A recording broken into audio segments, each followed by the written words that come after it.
नमस्कार.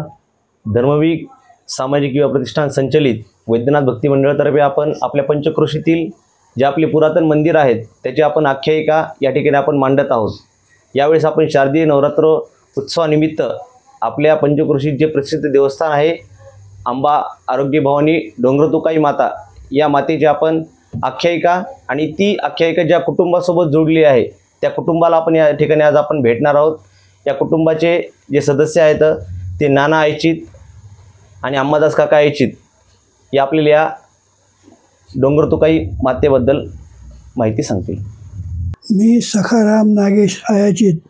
आम्ही आयाचित घराणे देवी भक्त आहोत. आमच्याकडं पूर्वापारपासून आम्ही देवीचे भक्त आहोत. आमचे सगळे वंशज देवीचे भक्त आहेत आणि पूर्वजही देवीचे भक्त आहेत. आमच्याकडं नवरात्रामध्ये दररोज 9 दिवस 9 सुवासिनी आणि ब्राह्मण भोजनासाठी आम्ही बोलावतो. हे अगदी पूर्वापार चालत आलेलं आहे. आणि आमच्याकडं परिस्थिती अशी की तिथे तुळजापूरला नैवेद्य दररोज घेऊन जायचा आणि यायचं ही प्रथा चालू आहे. पण काही काळापूर्वी ती बंद पडली, कारण आमचे जे पूर्वज होते तर ते थकले होते आणि एके दिवशी अंबामाईला म्हणाले, अंबामाई मी आता थकलो आहे आणि आता उद्यापासून मी येऊ शकत नाही. तेव्हा अंबामाई त्यांना म्हणाले, काय हरकत नाही, तू तुझ्या घरी जा, मी तुझ्याबरोबरच येते आणि तुझ्या घरीच येते. असं म्हणल्यानंतर ते तिथून निघाले आणि तिथून निघाल्यानंतर ते पुन्हा आपल्या घरी येण्यासाठी निघाले आणि आल्यानंतर तुकाई जी आहे तिथपर्यंत ते आले आणि त्यांना संशय वाटला की ती येते का नाही, म्हणून त्यांनी मागे पाहिलं तर अंबामाई तिथंच उभा होती. आणि तिनं सांगितलं त्यांना की आता यापुढं तू नवरात्रातसुद्धा माझ्याकडे येऊ नकोस आणि नवरात्रात घरीच नैवेद्य तिथंच दाखवत जा आणि मी तिथंच आहे असं गृहीत धरून तू सगळं कर. आणि तेव्हापासून आम्ही ही इथं नैवेद्य अंबामाईला दाखवतो. माझ्या लहानपणापासून आपल्या वैद्यनाथ मंदिरमध्ये एक फोटो आहे, तर तो जो फोटो आहे तर तो फोटोच्या खाली लिहिलेलं आहे तुकाई दर्शन म्हणून. हे तुकाई दर्शन म्हणजे काय हे आपल्याला माहिती नाही. तर तिथे एक झाडाखाली देवी बसलेली आहे आणि राम आणि लक्ष्मण तिथं आलेले आहेत, अशी ही कथा आहे.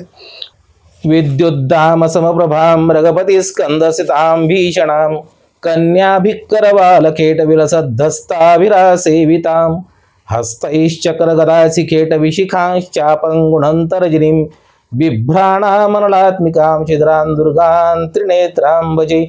महाकाली महालक्ष्मी महासरस्वती नमः. कुलस्वामिनी तुळजा भवाने नमः. आरोग्य भवानी डोंगरतुकाई माताय नमः. नमस्कार, मी अंबादास आयाचित. आज आपण या ठिकाणी आरोग्य भवानी मातेच्या संदर्भातील काही प्राचीन अशा प्रकारच्या ज्या आख्यायिका आहेत त्यांच्याबद्दल माहिती घेत असताना परळी महात्म्यामध्ये आमच्या घरातून डोंगरतुकाई या ठिकाणी आगमन तिचं झालं. आम्ही मूळचे तुळजापूरचे दीक्षित. जेव्हा तुळजापूर सोडलं तेव्हा परळी वैद्यनाथ या ठिकाणी जेव्हा आमचे पूर्वज कमीत कमी 400-500 वर्ष, 1000 वर्ष, 1500 वर्ष, आपण आत्ता त्याची म्हणजे विचार सांगू शकणार नाहीत, इतक्या वर्षापूर्वी ते या ठिकाणी आले आणि या ठिकाणी राहत असताना त्यांनी अयाचित वृत्तीचं पालन केलं. अयाचित वृत्ती म्हणजे कुठल्याही प्रकारची याचना करायची नाही, कोणाकडं काम मागायचं नाही, जर सहजपणे काही उपलब्ध झालं तरच खायचं आणि अशा प्रकारची वृत्ती जोपासत ते जगत गेले, म्हणून त्यांना आयाचित हे नाव या ठिकाणी मिळालं. जेव्हा आपण डोंगरतुकाई मातेबद्दल विचार करतो तेव्हा नानांनी आत्ता सांगितल्याप्रमाणे हजारो वर्षांपूर्वी जेव्हा ज्या गोष्टी विज्ञानाच्या दृष्टिकोनात बसत नाहीत त्या दृष्टिकोनाचा विचार करून काही गोष्टींना श्रद्धेनं पाहावं लागतं. रोजच्या रोज परळी वैजनाथ येथून तुळजापूर येथं नैवेद्य नेणं हे वैज्ञानिकदृष्ट्या आपल्याला हे पटण्यासारखं नाही, पण ते त्या काळामध्ये मनोवेगानं वायू मार्गानं नैवेद्य दुपारी जायचा, त्या ठिकाणी नैवेद्य दाखवायचा आणि तो नैवेद्य दाखविल्यानंतर परत या ठिकाणी येऊन मग आपण सवाष्ण भोजन या ठिकाणी करत असू. वार्धक्यामुळं म्हणा किंवा आणखी कोणत्या कारणामुळं ज्या पूर्वजांना या ठिकाणी अडचण वाटायला लागली तेव्हा त्यांनी देवीला विनंती केली की देवी तू आता माझ्यासोबत ये, किंवा मला या ठिकाणी तुझ्याकरता येणं तुळजापूरला शक्य नाही. घराण्याची भक्ती वगैरे पाहून देवीनं तुझ्यासोबत मी येते, पण एकच अट आहे की मी तुझ्यासोबत येत असताना तू मागे वळून पाहू नको. आणि अशा प्रकारे हे घडत असताना जेव्हा सध्या ज्या ठिकाणी आपण डोंगर तुकाईचा माळ पाहतो त्या माळापर्यंत आल्यानंतर त्यांचा धीर सुटला आणि त्यांनी मागे वळून पाहिलं.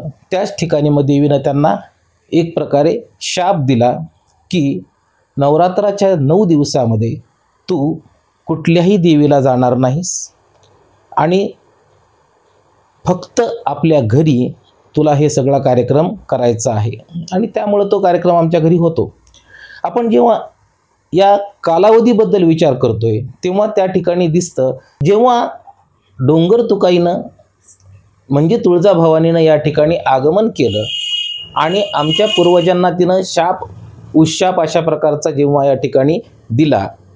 शापामध्ये तिनं सांगितलं की तुम्ही 9 दिवस आता तुमच्या घरीच राहत जा. पण जेव्हा त्यांनी म्हटले की माझं काय चुकलं आंबे, तेव्हा त्यांनी उशाप दिला की तू 9 दिवस तुझ्या घरी 9 सवाष्ण ब्राह्मण भोजन वगैरे कर आणि त्यानंतर एकादशीच्या दिवशी तुला सीमोल्लंघन एक प्रकारे करायचं आहे आणि त्या दिवशी तू माझ्याकडे येत जा. जरी एकादशीला त्या ठिकाणी उपास असला तरी तुमच्याकरता मात्र उपास नसेल आणि तुम्ही दशमी धपाटे वगैरे अशा प्रकारचा उपास या ठिकाणी म्हणजे सोडत जाऊ शकता. त्यानंतरच्या कालावधीमध्ये आमचे एक अतिशय जवळचे अशा प्रकारचे सुहृद श्री राजूरकर यांनी या ठिकाणी डोंगर तुकाई मातेची दुसरी मूर्ती या ठिकाणी बसवली आणि आज आपण जर डोंगर तुकाईला गेलो तर आपल्याला त्या ठिकाणी 2 मूर्ती दिसतात. आता महाराजांचा म्हणजे नरसिंह सरस्वतीचा जर आपण जन्माचा विचार केला तर त्यांचा जन्म हा 1486च्या दरम्यानचा आहे आणि त्या दृष्टिकोनातून कमीत कमी 15व्या शतकापासून हे मंदिर या ठिकाणी आहे हे आपल्याला मान्य करता येईल. तर कमीत कमी 1200 वर्षांच्या पूर्वी हे मंदिर या ठिकाणी या पूर्वजांकडून आणल्या गेलं अशा प्रकारची आख्यायिका या ठिकाणी आपल्याला दिसते. आता आरोग्य भवानी असं आपण जेव्हा नाव पाहतो तेव्हा त्याचा संदर्भ मला तरी असा वाटतो की नानांनी सांगितल्याप्रमाणे तुकाई हा शब्द त्या ठिकाणी आहे. तू का आई अशा प्रकारचा रामांनी पार्वती मातेला जो विचारलेला प्रश्न आहे, आई तू इथं का, आणि त्यामुळं ते तुकाई बरोबर आहे आणि डोंगरावरती प्रगट झाली म्हणून त्या ठिकाणी डोंगर तुकाई हा शब्द बरोबर आहे. आता आरोग्य भवानी हा शब्द कुठून आला तर आरोग्य भवानी शब्दाची साधी आख्यायिका आपण पाहतो. जसं वैजनाथ नावाच्या वैद्यानं खूप मोठं तप केल्यानंतर वैद्यनाथ या नावानं भगवान शंकर या ठिकाणी स्थापित झाले आणि आज आपण परळी वैजनाथ या ठिकाणचं ज्योतिर्लिंग परळी वैद्यनाथ असं आपण पाहतो. तशाच प्रकारे या ठिकाणचा पूर्ण हा जो परिसर आहे तो आरोग्यदायी अशा प्रकारच्या वनस्पतींनी भरलेला असल्यामुळं आणि डोंगर तुकाईच्या माळावर सुद्धा आपल्याला अनेक प्रकारच्या औषधी वनस्पती मिळत असल्यामुळं त्या देवीनं पार्वती मातेनं तुळजाभवानीनं त्या ठिकाणी आरोग्य भवानीच्या रूपात ती राहत आहे असं आपल्याला म्हटलं तरी वावगं होणार नाही. मी शिरीष बालासाहेब राजूरकर वैद्यनाथ मंदिर येथे पौरोहित्य करतो. आरोग्यभवानी डोंगर तुकाई या ठिकाणी जे काही भावी भक्त नवरात्रीमध्ये येतात त्या दरम्यान आमचे पूज्य वडील बाळासाहेब राजूरकर वैद्यनाथचं पौरोहित्य करत असताना 1998, 99 आणि 2000 या 3 वर्षी आरोग्यभवानी डोंगरतुगाई या ठिकाणी त्यांनी गुरुचरित्राचं पारायण केलं. आणि त्यावेळेस बऱ्याच गोष्टी तिथं अभाव होता. त्यावेळेस वीज लाईट नव्हती, त्या ठिकाणी व्यवस्था नव्हती. तरी आमच्या वडिलांनी 3 दिवस तिथं 3 वर्ष 3 दिवस असं पारायण केलं. आणि देवीनं तिथं दृष्टांत दिला की माझी जी मूर्ती आहे या ठिकाणी भग्न झालेली आहे, या मूर्तीसाठी काहीतरी करता यावं.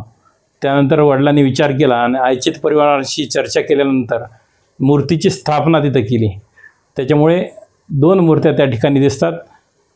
एक पुरातन मूर्ती आहे जी भगवती साक्षात ह्यांच्यासाठी इथं आलेली आहे, आयचित परिवारांसाठी. आणि दुसरी आमच्या वडिलांनी 2000 साली त्या ठिकाणी तिची स्थापना केलेली आहे. अशामुळे त्या ठिकाणी 2 मूर्त्या दिसतात.